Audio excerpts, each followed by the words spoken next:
Bonjour à tous et bienvenue sur Crypto Flash, la chaîne de l'actualité crypto. Aujourd'hui, nous allons parler de la baisse des crypto-monnaies ces derniers jours. Je vais aussi vous parler d'une bonne nouvelle autour de ces cryptos avec l'autorisation des ETF spot, Bitcoin et Ether à Hong Kong. On va parler de Vitalik et d'un nouveau projet qu'il a fait pump plus de 100% suite à un tweet.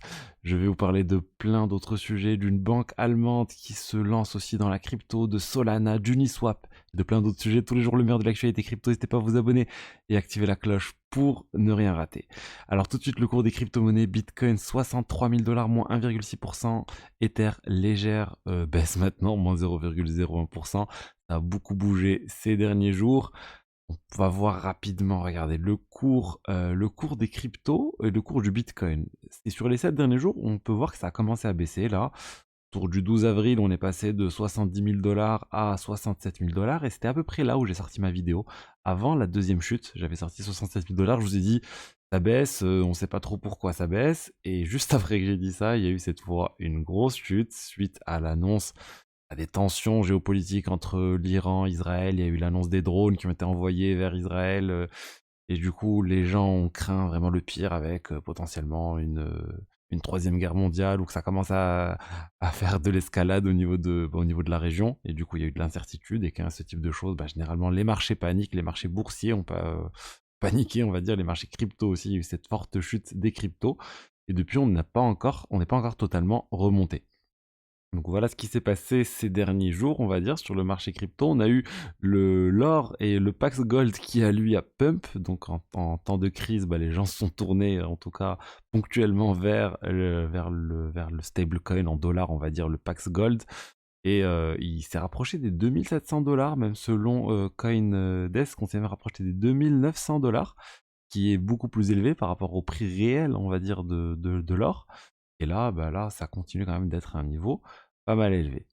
On va parler tout de suite des ETF spot, Bitcoin et Ether à Hong Kong, mais juste avant, je voulais vous parler de Rain, le service qui allie crypto, investissement, paiement et bien d'autres choses. C'est un partenaire de la chaîne. Petit rappel, Rain est une application financière enregistrée en tant que PSAN en France, offrant un IBAN dédié, une carte Visa et plusieurs solutions d'épargne. L'ouverture de compte est très rapide et vous pouvez tout finaliser en 5 minutes. Je vous ai parlé de leurs diverses solutions d'épargne la dernière fois, offrant des rendements pouvant aller jusqu'à 18,99% en fonction de plusieurs paramètres différents tels que la durée de blocage. Aujourd'hui, je voulais zoomer sur deux de leurs offres, leur carte Visa et leur portefeuille automatisé et diversifié. La carte Visa de Rain permet de dépenser depuis votre compte en euros ou directement en Bitcoin, Ether, USDT ou Actio. Les plafonds de cette carte sont vraiment élevés. Jusqu'à 30 000 € de paiement par mois et jusqu'à 5 000 € de retrait mensuel. Cela devrait suffire pour l'écrasante majorité des personnes à mon avis. L'avantage de la carte Visa, c'est qu'elle est acceptée partout dans le monde chez plus de 40 millions de commerçants. Il y a plein d'options disponibles directement dans l'application Rain, telles que bloquer et débloquer sa carte, changer le PIN de sa carte, ce qui vous permet d'être réactif en cas de perte, par exemple. Et honnêtement, les cartes sont vraiment très jolies. L'autre option dont je voulais vous parler, c'est le portefeuille automatisé qui vous permet d'accéder très simplement à un portefeuille diversifié. Vos fonds sont automatiquement répartis entre plusieurs crypto-monnaies et le tout est rééquilibré automatiquement par les algorithmes de Rain. Au début, vous devrez répondre à un questionnaire simple qui permettra de déterminer votre profil de risque afin d'ajuster la volatilité de votre portefeuille. En cas de forte baisse des marchés, le système de Rain réallouera automatiquement vos fonds vers des stablecoins par exemple pour limiter le risque de perte en capital. Vous pouvez déposer et retirer vos fonds du portefeuille à tout moment et le dépôt minimum est seulement de 100 €. Il y a 5 profils d'investisseurs plus ou moins risqués que vous pouvez ajuster quand vous voulez. Parcourons ensemble le portefeuille du mois de mars. Ils ont une catégorie IA avec 11% du portefeuille où l'on retrouve du FET, Océan, GRT. Une partie DEX où l'on retrouve du sushi et du cake. 25% dans la catégorie driver, les valeurs sûres du portefeuille. On le retrouve du Bitcoin, de l'Ether, mais aussi de l'or. Et une catégorie où l'on retrouve pas mal de layers 1 tels que Solana, Phantom, Avalanche, Polkadot. Il y a aussi une catégorie gaming. Je ne parcours pas tout en détail, mais je vous mettrai le lien dans la description si ça vous intéresse. Ils publient régulièrement des informations pour les investisseurs du portefeuille pour expliquer leurs convictions et les raisons de leur allocation. Cela permet donc de suivre et de comprendre les changements opérés. Je vous invite donc à vous inscrire avec mon lien dans la description pour découvrir ces offres et bien d'autres choses et aussi pour soutenir la chaîne. Je vous en ai parlé il y a quelques jours. Je vous avais dit que Hong Kong devrait autoriser les ETF spot Bitcoin et spot Ether d'ici lundi. Et ben c'est ce qui s'est passé. On a eu l'autorisation à Hong Kong des ETF spot, Bitcoin et Ether. Donc ça, c'est quelque chose de très important. C'est peut-être la Chine qui est en train de tester un peu tout ça à Hong Kong et voir comment ça marche, quelle va être l'adoption associée à ces ETF. C'est en tout cas une très bonne nouvelle. Ça fait beaucoup de capitaux qui vont pouvoir arriver sur le Bitcoin, sur l'Ether. Et même pour l'Ether, je dirais que c'est quelque chose d'encore plus positif que pour le Bitcoin parce qu'il y a moins de manières d'être exposé à l'Ether pour les institutionnels. Sur le Bitcoin, il y a déjà, on va dire, les actions des sociétés cotées en bourse, c'est les sociétés de minage, hein, je parle. Il y a aussi les ETF spot Bitcoin aux États-Unis qui sont déjà autorisés. Les ETF spot Ether, il y en a quand même un peu partout dans le monde, mais à Hong Kong, ça va faire vraiment, je pense, beaucoup de bruit quand ça va être lancé. Alors ça a été autorisé, ça ne veut pas dire que ça a été lancé. On n'a pas de roadmap de quand exactement ça va être lancé, mais voilà, en tout cas l'autorisation est là. C'est une très bonne chose et vraiment c'est une bonne nouvelle. Donc au milieu de tout ça, au milieu de cette panique ces derniers jours, on a quand même des bonnes nouvelles. Le TF Spot Bitcoin et Spot Ether à Hong Kong, ça en est une, mais il y a aussi d'autres bonnes nouvelles. On a eu notamment en Allemagne l'une des plus grandes banques allemandes vient de faire un partenariat avec Bitpanda pour lancer un service de custody, donc de gestion, de garde des crypto-monnaies. C'est vraiment une très très grande banque, la LBBW. On parle d'une banque qui a plus de 10 000 employés en 2018. Et ils ont énormément d'actifs sous gestion. C'est une très très grosse banque étatique. C'est juste énorme hein, qu'ils se lancent dans les cryptos. Le lancement exact de leur offre, elle est prévue pour la deuxième moitié de l'année 2024. Donc c'est pas pour tout de suite, mais c'est pour dire voilà, ça continue, on continue d'avoir des bonnes choses autour des crypto-monnaies. L'adoption des institutionnels, je vous ai dit, pour moi, c'est vraiment le narratif de ce bull run. On devrait en parler de plus en plus. Les ETF, les banques, les bourses, les diverses bourses qui se lancent aussi dans les cryptos. Donc vraiment, il y a pas mal de raisons de rester optimiste pour l'avenir. Ensuite, on va parler de Vitalik. Vitalik, il y a eu le compte Wu Blockchain qui a tweeté comme quoi Vitalik avait utilisé Railgun, qui est un service pour rajouter en fait de la confidentialité sur ces transactions Ethereum. Quand vous envoyez des fonds sur Railgun, c'est comme un peu Tornado Cash à l'époque.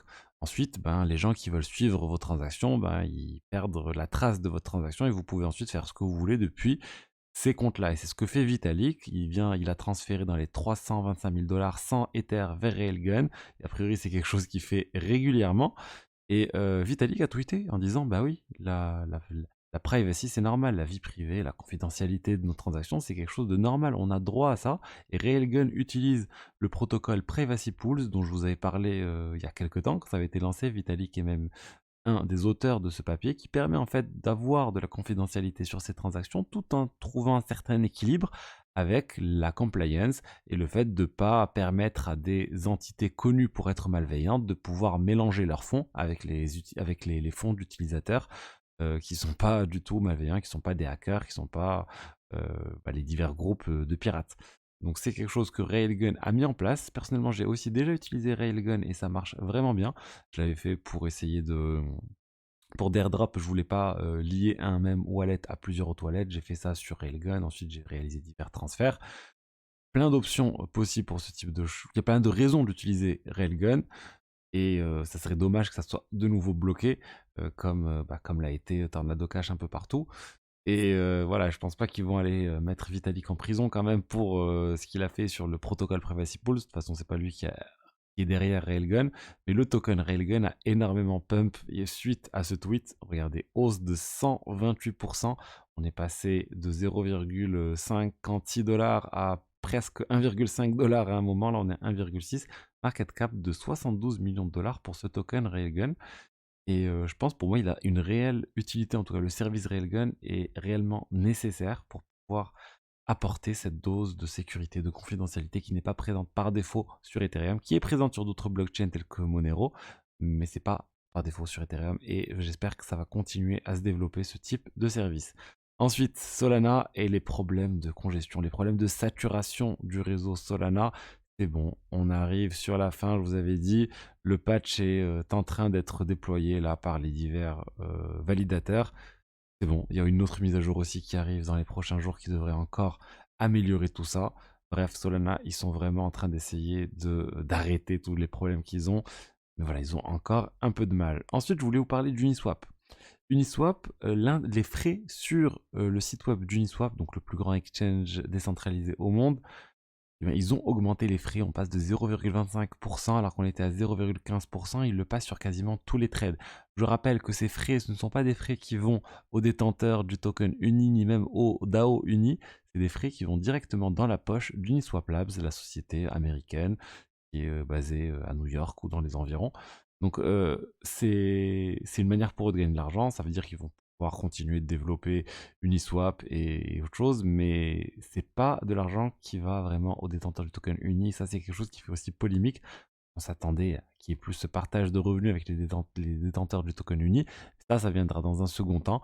On est toujours en cours de process de vote, etc. Mais ça va être implémenté, le partage de revenus vers le token Uni. Mais ça veut dire en fait que quand vous allez passer par l'interface Uniswap, vous aurez les frais du front-end, du site web qui va directement chez Uniswap là. Vous aurez ensuite les frais du protocole et ça commence à faire beaucoup.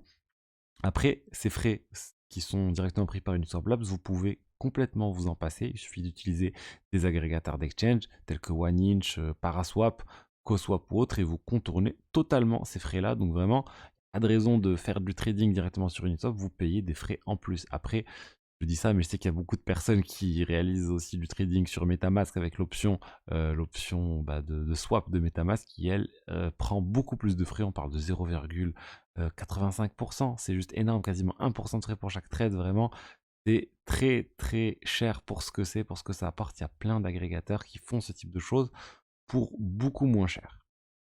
Et pour finir, je voulais vous parler d'Adidas qui lance un partenariat avec Steppen, le Move to Earn. Il lance une collection NFT. Vous allez pouvoir acheter des chaussures Adidas sur Steppen. Ça coûte assez cher, hein, 2500 $, 10 000 GMT. Et c'est pas la dernière collaboration. Ils vont continuer de faire ce type de collaboration. Steppen, on en parle beaucoup moins. Et ça avait connu vraiment beaucoup de demandes, beaucoup de choses qui s'étaient passées sur ce jeu il y a quelques temps. Ça rappelait aussi Axie Infinity, comme on en a beaucoup parlé un certain temps, puis on en parle beaucoup moins. Mais ils continuent de sortir des choses, de build, et on va voir jusqu'où ça va aller. Est-ce que ça va aider Steppen, ce partenariat avec Adidas? Plus que ça va aider Adidas. Adidas, ils sont présents quand même depuis un certain temps dans l'écosystème NFT. Ils avaient fait des collaborations sur Ethereum, etc. Et là, ils se lancent sur Steppen. Voilà ce que je voulais vous dire aujourd'hui sur les diverses actualités crypto du jour. J'espère que le contenu vous a plu. N'hésitez pas à liker, commenter, vous abonner. Et je vous dis à demain pour la suite. Au revoir.